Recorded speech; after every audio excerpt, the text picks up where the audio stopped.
नमस्कार विद्यार्थियों, आज हम कक्षा 12 की पीयूष प्रवाह का एक चैप्टर पढ़ेंगे जिसका नाम है सत्य के प्रयोग। और इस चैप्टर का ये दूसरा भाग है। ठीक है, पिछले भाग में हमने इस अध्याय के 2 अंशों के बारे में समझा। ठीक है, और आज 3 अंश इसके हम पढ़ेंगे। ठीक है, पहला है आत्मिक शिक्षा, फिर उसके बाद शांति निकेतन और फिर खादी का जन्म। इस प्रकार 3 अंशों के बारे में आज हम समझेंगे। तो आज का हमारा चैप्टर है सत्य के प्रयोग और इसके लेखक हैं महात्मा गांधी। ठीक है, तो और इस चैप्टर में लेखक की आत्मकथा है। ठीक है, और इस आत्मकथा का क्या संदेश है? सात्विक और सार्थक जीवन। ठीक है, सात्विक जीना, सात्विक का मतलब सादा जीवन। ठीक है ना, सादा खाना होना चाहिए, सादा वेशभूषा होनी चाहिए, अच्छा व्यवहार होना चाहिए, ये सात्विक जीवन हो गया। और सार्थक जीवन, मीनिंगफुल होना चाहिए, कोई उद्देश्य हमारे जीवन में होना चाहिए, कोई गोल होना चाहिए और उसके लिए हम प्रयासरत रहे जीवन भर। ठीक है, तो जीवन कैसा होना चाहिए? सात्विक और सार्थक होना चाहिए। इस आत्मकथा का ये संदेश है मूल रूप से। और उसके बाद में है इसका तीसरा अंश, आत्मिक शिक्षा। इस अंश में क्या बताया गया है? इस अंश में संयम और आत्मनिर्माण करने का संदेश दिया गया है। ठीक है, क्या कहा गया है कि संयम रखना चाहिए और आत्मनिर्माण करना चाहिए, कैसी भी परिस्थितियां हो। ठीक है, लेकिन हमें क्या करना चाहिए? पेशेंस या धैर्य रखना चाहिए। जो भी परिस्थितियां हैं वो प्रतिकूल हुई हैं तो हो सकता है अनुकूल भी हमारे कुछ समय बाद हो जाए। ठीक है, तो इसलिए क्या कर रखना है? संयम रखना है। तो और इस आत्मिक शिक्षा का तात्पर्य क्या है? चरित्र का निर्माण, अच्छा कैरेक्टर में अच्छी हमारे जो गुण हैं, अच्छी जो विशेषताएं हैं वो आ जाएं। ठीक है, तो उसे हम कहेंगे चरित्र का निर्माण करना, या हम कहेंगे आत्मज्ञान प्राप्त करना। आत्मज्ञान मतलब ईश्वर का ज्ञान प्राप्त करना। ठीक है, कुछ लोग क्या मानते हैं कि ये जो ईश्वर का ज्ञान प्राप्त करना है या जो कैरेक्टर का निर्माण करना है या आत्मिक ज्ञान प्राप्त करना है, आत्मिक शिक्षा है, ये कब प्राप्त की जाती है? बुढ़ापे में प्राप्त की जाती है। ठीक है, मनुष्यों का जो जीवन की जो आयु का जो चौथा चरण है उसमें ये जो आत्मज्ञान है, ईश्वर का ज्ञान है, ईश्वर की भक्ति है, वो आत्मिक शिक्षा जो है वो बुढ़ापे में प्राप्त की जाती है। कुछ लोग ऐसा मानते हैं, लेकिन लेखक महात्मा गांधी कहते हैं कि ऐसा नहीं है। कब होना चाहिए आत्मिक ज्ञान? ये हमको बचपन में ही हो जाना चाहिए। और अगर ये आत्मिक शिक्षा अगर हमें नहीं आएगी तो बाकी की जो शिक्षा है, चाहे वो किताबी शिक्षा हो, शारीरिक ज्ञान हो, मानसिक ज्ञान हो, वो सब वेस्ट हो जाएंगे, टोटल वेस्ट हो जाएंगे। ठीक है, सबसे पहले हमें नींव मजबूत होगी किससे? आत्मिक शिक्षा से। ठीक है, तो सबसे पहले हमको ये आत्मिक शिक्षा आनी चाहिए। और वो कैसे आएगी? इसके लिए जो हमें शिक्षा देते हैं, जो हमें शिक्षक हैं, गुरु हैं, तो उनका क्या होना जरूरी है? पदार्थ पाठ के जैसा होना जरूरी है। जो भी हमें ज्ञान दे वो हमारे लिए एक आदर्श के रूप में होने चाहिए। हमारे सामने एक आइडियल पेश होना चाहिए, आदर्श होना चाहिए हमारे सामने, जिसको हम फॉलो कर सकें, जिसका हम अपने जीवन में अनुकरण कर सकें। ऐसा कोई व्यक्ति हमारे सामने होना चाहिए। ठीक है, अगर हमारे से जो बड़े लोग हैं, ठीक है, उम्र में जो बड़े हैं, ठीक है, तो उनको हम देखकर अपना आचरण डिसाइड करते हैं। हम अपना जीवन उनको देखकर डिसाइड करते हैं। तो बड़े लोगों का ये कर्तव्य है, जो हमसे बड़े हैं, वो परिवार में हैं या आस पड़ोस में हैं, समाज में हैं, तो समाज में जो बड़े लोग हैं उनको क्या करना चाहिए? अपना आचरण संयम पूर्वक रखना चाहिए। क्योंकि जो उनकी जो नई जनरेशन है वो भी किसको फॉलो कर रही है? बड़े लोगों को फॉलो कर रही है। ठीक है ना, तो अगर वो बुरा आचरण देखेगी, चारों तरफ वो बुराई ही बुराई देखेगी, जो नई पीढ़ी है, तो वो भी बुरी ही बन जाएगी। ठीक है, ऐसा लेखक ने कहा है। तो यहाँ पर एक प्रसंग दिया है लेखक ने, टॉलस्टॉय आश्रम के शरारती विद्यार्थी का प्रसंग यहाँ पर दिया है। लेखक कहते हैं कि मैं शिक्षक था उस समय और टॉलस्टॉय आश्रम में था, तो वहाँ पर एक जो बच्चा था, एक विद्यार्थी था, वो बहुत शरारती किस्म का था। वो मुझे परेशान करता था, मेरे अध्यापन में भी वो बाधाएं उपस्थित करता था। जब देखो जब मुझे परेशान वो करता रहता था। और एक दिन क्या हुआ कि उसने मुझे परेशान किया और मुझे गुस्सा आ गया, क्रोध आ गया मुझे कि बहुत दिन हो गए, कैसे तो तुम मुझे पढ़ाने ही नहीं दोगे, ठीक है ना, तो मुझे डिस्टर्ब करते हो, कितने दिन हो गए। तो मुझे गुस्सा आ गया और गांधी जी कहते हैं कि मैंने उस लड़के को एक पेंसिल से उसको मार दिया, ठीक है, उसको चोट पहुंचाई मैंने, ठीक है। और वो उस चोट से क्या हुआ, वो जो लड़का था, वो विद्यार्थी था, वो दुखी हो गया, ठीक है ना, कि टीचर ने मुझे मार दिया है, शिक्षक ने मारा है मुझे। लेकिन गांधी जी कहते हैं कि ऐसा ज्ञान देना, ऐसा दंड देकर शिक्षा देना बिल्कुल गलत है। मेरी नज़र में ये सर्वथा अनुचित कार्य है। अगर हम किसी विद्यार्थी को, किसी बालक को कुछ सिखाना चाहते हैं तो इस प्रकार से गुस्से से हम नहीं सिखा सकते, ठीक है ना। ऐसा करने से क्या हो सकता है, वो उसके ऊपर नकारात्मक प्रभाव भी पड़ सकता है और हो सकता है कि वो जिद्दी स्वरूप वो बन जाए, ठीक है ना। तो गांधी जी कहते हैं कि मैं कभी भी दंड का पक्ष नहीं लेता हूँ। विद्यार्थी को क्या करना चाहिए, विद्यार्थी सीखता है शिक्षक से, तो इसलिए शिक्षक को कैसा होना चाहिए, अच्छे आचरण वाला होना चाहिए, ठीक है। हम जैसा उसको सिखाना चाहते हैं हमको पहले वैसा बनना पड़ेगा, ठीक है ना। तो इसलिए गांधी जी कहते हैं कि दंड से, क्रोध से कभी किसी बात को नहीं समझाया जा सकता है। अहिंसा के रास्ते से हर किसी काम को अनुकूल बनाया जा सकता है, ठीक है ना। तो ये जो अंश है आत्मिक शिक्षा, इसमें क्या शिक्षा दी गई है, इसमें कहा गया है कि संयम रखना और आत्मनिर्माण करना और चरित्र का निर्माण करना और आत्मज्ञान या ईश्वर का ज्ञान प्राप्त करना, ठीक है। ये सब कैसे होता है, ये सब हम अपने से बड़े को देखकर सीखते हैं, ठीक है। नेक्स्ट है, अगला अंश हमारा है शांति निकेतन। इस अंश में, इस पार्ट में क्या बताया गया है कि भारतीय जीवन मूल्यों से ओतप्रोत संस्कार, सहयोग और समरसता को अपनाना, ऐसी जो संस्कृति है, ऐसा इंडियन कल्चर है। इंडियन कल्चर क्या सिखाता है, जो है वो किस प्रकार के परिवार को सिखाता है, जो बड़े परिवार हैं, ठीक है ना, उनको सिखाता है। जो एकल परिवार को नहीं प्राथमिकता देता, बल्कि संयुक्त परिवार को प्राथमिकता देता है, जॉइंट फैमिली में रहना सिखाता है, ठीक है ना। तो इंडियन कल्चर जो है, भारतीय संस्कृति है, वो किस प्रकार की है, मिलजुल कर रहना सिखाती है, ठीक है ना। उससे क्या होता है कि भारतीय जीवन की जो मूल्य हैं, आदर्श हैं, भारतीय संस्कृति के, भारतीय जीवन के मूल्यों से ओतप्रोत जो संस्कार हैं, जो सहयोग और समरसता की जो भावना है, एक दूसरे के मेल से किस प्रकार कठिनाइयाँ भी आसान हो जाती हैं, ये बताया गया है, ये सिखाया गया है, ठीक है ना। तो इसके माध्यम से क्या कहा गया है, भारतीय संस्कृति को अपनाने की ओर बल दिया गया है, ठीक है। यहाँ पर क्या कहा गया है, एक प्रसंग बताया गया है फिनिक्स आश्रम का। और फिनिक्स आश्रम में क्या होता था, वहाँ का पारिवारिक माहौल का वर्णन किया गया है। और क्या कहा गया है कि वहाँ फिनिक्स आश्रम में जितने भी जो शिक्षक थे वो सब कैसा माहौल बनाकर रखते थे, परिवार के जैसा माहौल बना के रखते थे। और उस माहौल, पारिवारिक माहौल को बनाने के लिए वो क्या करते थे, उनके नाम, उनके उपनाम रखे गए थे। जैसे कोई भी शिक्षक है, कालेलकर है, तो उनको काका कहा गया, एक शिक्षक को मामा कहा गया, किसी को अन्ना कहा गया, उपनाम जोड़ दिए गए।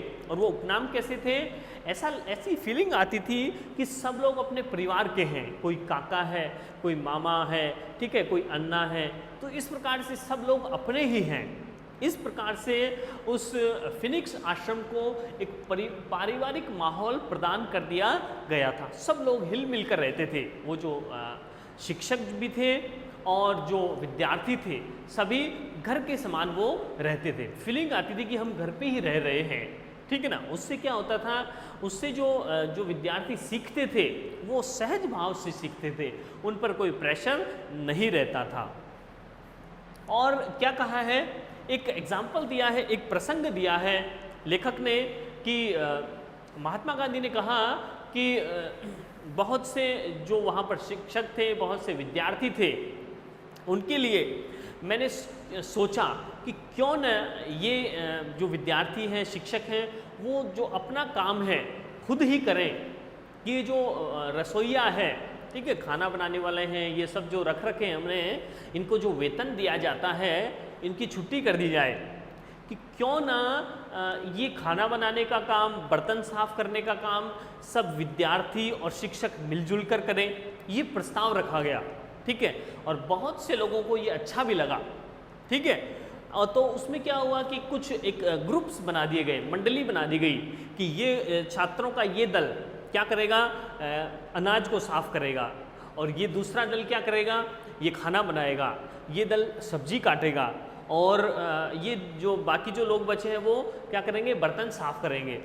और बर्तन साफ करने में थोड़ी बहुत परेशानी होती थी, तो उन लोगों के लिए, बर्तन साफ करने वाले दल के लिए क्या किया गया, एक ऐसे ग्रुप का निर्माण किया गया जो सितार बजाता था, ठीक है ना। सितार बजाकर उन लोगों का वो टाइम पास करते थे, मनोरंजन करते थे। कौन करते थे, सितार बजाने वाले। किसका करते थे, वो करते थे उन बर्तन साफ करने वाले छात्रों का, उसके ग्रुप का, ठीक है ना। तो इस प्रकार से बहुत सी मंडलियां बन गई और सब लोग क्या हो गए, अपने अपने काम में मशगूल हो गए, व्यस्त हो गए। और इस प्रकार से इनके जो देखने वाला था, इनकी निगरानी करने वाले थे, वो मगन लाल गांधी थे।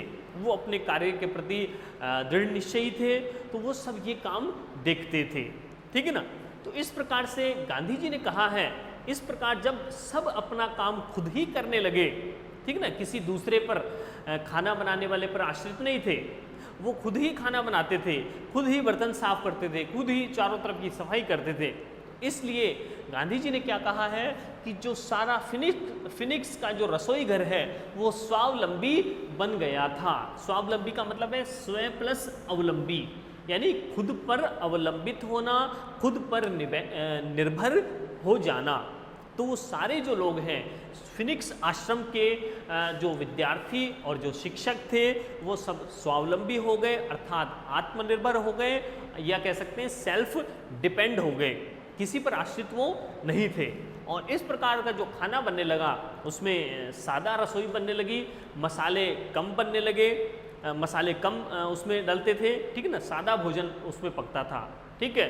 और वो कुछ भोजन वो भाप से भी पका लिया जाता था, ठीक है ना।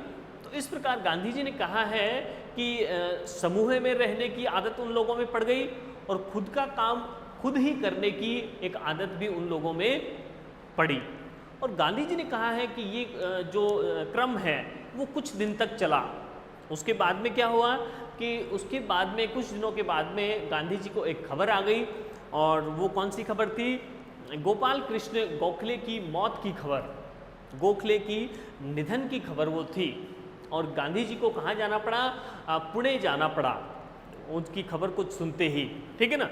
तो वो जब पुणे के लिए रवाना हुए, जब वो गाड़ी में थे तो उनसे एक एंड्रयूज महोदय ने एक सवाल पूछा कि आपने जो ये अहिंसा का मार्ग चुना है, सत्याग्रह का मार्ग जो चुना है, इसके लिए बड़ा जो आंदोलन आपको करना है, बड़े आंदोलन का समय आपके लिए कब आएगा ये हमें बताइए।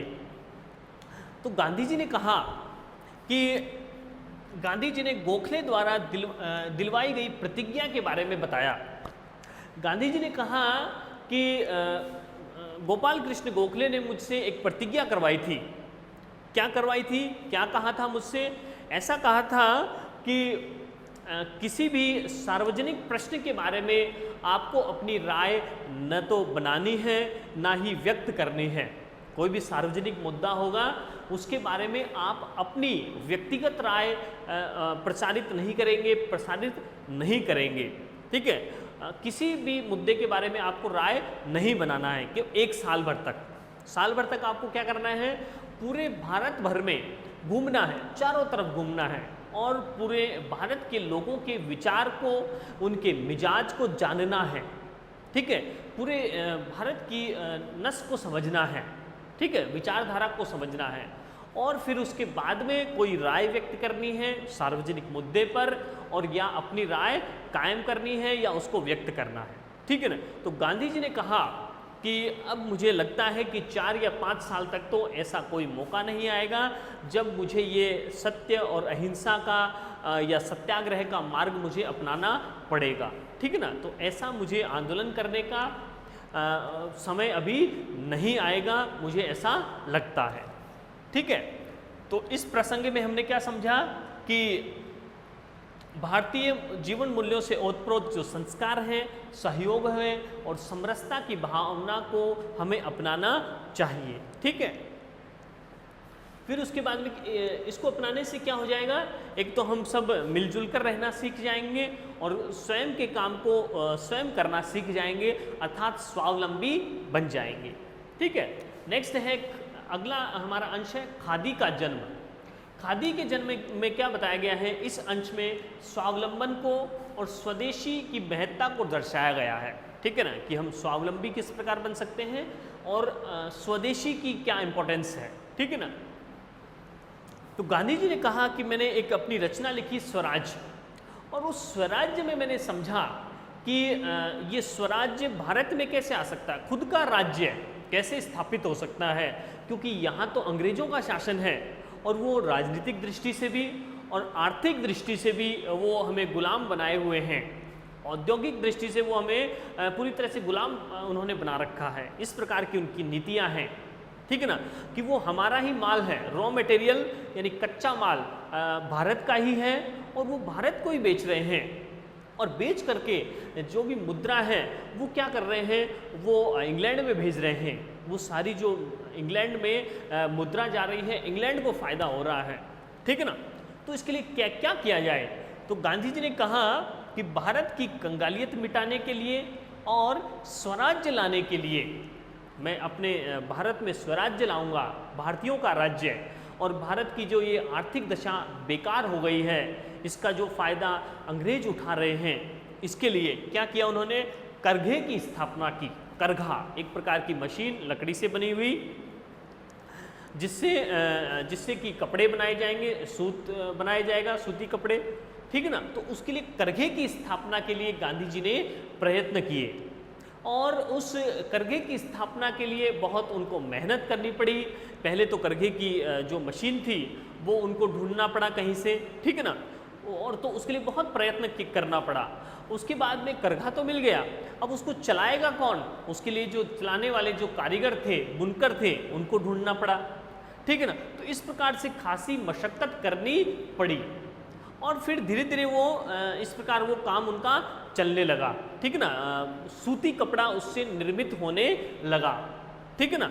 तो इस प्रकार से उन धीरे धीरे करके बहुत से लोगों को उन्होंने ट्रेनिंग देना शुरू की, तो वो बहुत सारे बुनकर कारीगर तैयार हो गए जो सूती वस्त्र का निर्माण करते थे। अब क्या होने लगा, जो सूती वस्त्र भारत का ही माल था और उसको सूती वस्त्र को भारत में ही बेचा जाता था और पैसा भी भारत में ही आता था। इस प्रकार से ये योजना बनाई कि जिससे भारत का पैसा भारत में ही रहे और स्वराज्य की स्थापना हो। लेकिन इसके लिए एक दिन में ये नहीं आ सकता था, बहुत लंबी लड़ाई उन्होंने लड़ी, बहुत प्रयास उन्होंने किए। तो करघे के साथ में उसके नेक्स्ट चरण में चरखे की भी गांधी जी को स्थापना करनी थी। चरखे भी बहुत सारे चाहिए थे, तो उसके लिए खासी मशक्कत गांधी जी को करनी पड़ी। और फिर क्या हुआ, एक स्त्री, एक महिला उनको मिली जिसका नाम था गंगाबाई। वो एक साहसी महिला थी, बोल्ड थी। ठीक है ना। और उसने अपने क्षेत्र में जो अस्पृश्यता है, छुआछूत है, उसकी जड़ें काट डाली थी। छुआछूत के विरुद्ध उन्होंने लड़ाई लड़ी थी। किसने? गंगाबाई ने। ठीक है ना। तो वो एक साहसी महिला थी वो गांधी जी के काम को कर सकती थी। कौन सा काम? अपने वो चरखे को ढूंढना और इस काम को आगे बढ़ाना। तो गांधी जी ने क्या कहा है कि दमयंती जिस प्रकार नल की खोज में भटकती थी, उसी प्रकार चरखे की खोज में गंगाबाई भी भटकने लगी। किस प्रकार? इसके लिए हमको समझनी होगी दमयंती की कथा, दमयंती और नल की कथा, नल और दमयंती, राजा नल और दमयंती की कथा को समझना होगा कि किस प्रकार ये जो नल और दमयंती का बड़ी परेशानी किसे विवाह हो जाता है। क्योंकि ये जो दमयंती है, रानी दमयंती है, ये बहुत सुंदर थी और कहते हैं कि इनसे विवाह करने के लिए देवता भी लालायित होते थे, इंद्र भगवान भी डोल गए थे इनसे विवाह करने के लिए, ठीक है ना। तो उनका विवाह भी हो जाता है, लेकिन ये जो राजा नल है इनमें एक बुरी आदत भी थी। बहुत सी अच्छी आदतें थी, लेकिन एक बुरी आदत ये थी कि वो क्या करते थे, जुआ खेलते थे। और जुआ के कारण, इस जुए के कारण क्या हो जाता है, वो अपना सब कुछ खो देते हैं, ठीक है ना। और क्या करना पड़ता है, नल और दमयंती को अपने जंगल में भटकना पड़ता है। और जब वो नल देखते हैं, राजा नल क्या देखते हैं कि मेरे कारण, मेरे जुए की आदत के कारण मेरी पत्नी को, रानी को क्या करना पड़ा है, जंगल में रहना पड़ रहा है, ठीक है ना, बहुत परेशान होना पड़ रहा है।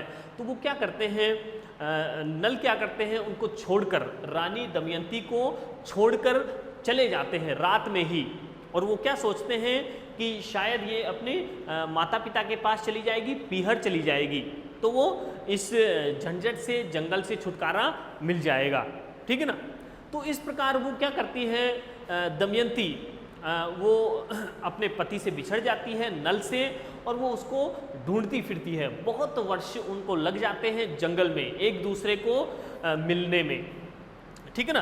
तो जिस प्रकार की खोज दमयंती की थी, दमयंती नल को पाना चाहती थी और इस खोज में उसने बहुत से वर्ष बिताए, बहुत सा संघर्ष किया। तो जिस प्रकार का संघर्ष दमयंती का था, उसी प्रकार का संघर्ष गंगाबाई का भी था, ठीक है ना। और गांधी जी कहते हैं कि इस प्रकार दमयंती के समान संघर्ष करते हुए गंगाबाई ने भी जो मेरी जो परेशानी थी वो अपने सिर पर ले ली और मुझे बहुत सी राहत प्रदान की, ठीक है ना। इस कार्य में मेरा बहुत सा क्या किया, सहयोग किया, ठीक है ना। उस करघे की स्थापना में, चरखे की स्थापना में, और सूती जो कपड़े का जो काम था वो स्टार्ट करने में, उसको आगे बढ़ाने में बहुत सी मेरी मदद की, ठीक है ना। तो ये जो अंश है खादी का जन्म, इसमें हमने क्या समझा, एक तो स्वावलंबन की भावना को महत्व दिया गया है और स्वदेशी की महत्ता को यहाँ समझाया गया है, ठीक है। धन्यवाद।